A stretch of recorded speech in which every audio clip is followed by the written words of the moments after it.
దాంట్లో కనపడేది ప్రధానంగా బలం కంటే బలహీనత కనపడుతుంది. ఒక కాన్ఫిడెన్స్ కంటే కూడా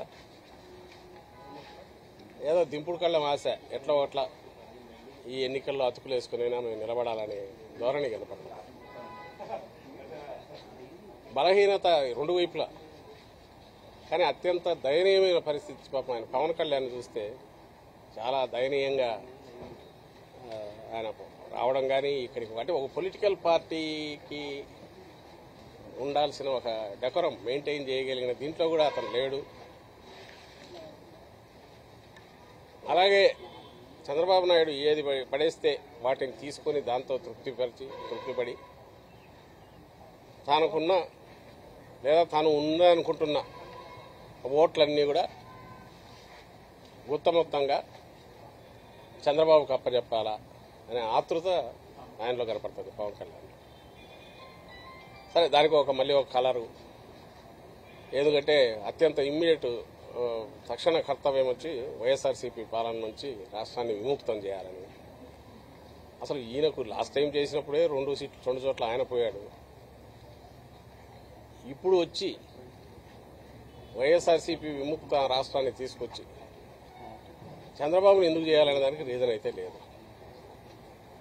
తాను ఒకటి తను చెప్పుకుంటున్న భాష్యం ఏదైతే ఉందో అంతా ఘోరాలు జరిగిపోతున్నాయి అనేది చెప్పడం తప్ప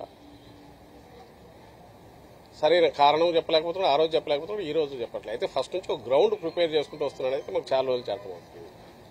తక్కువ సీట్లకు ఒప్పుకొని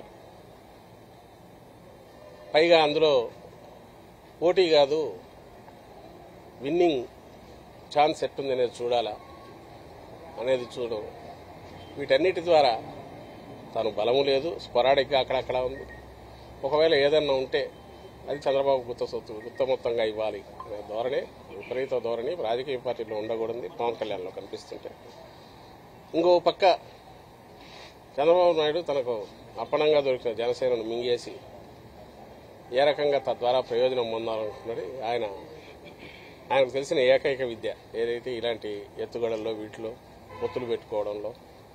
ఆ రోజేమో 19 ఎలక్షన్లో యాంటీ ఇన్కంబెన్సీ ఓటు చీలాల కాబట్టి లాస్ట్ మినిట్లో ఆయన ఇండిపెండెంట్ పోటీ చేయమని చెప్పారు. ఈరోజేమో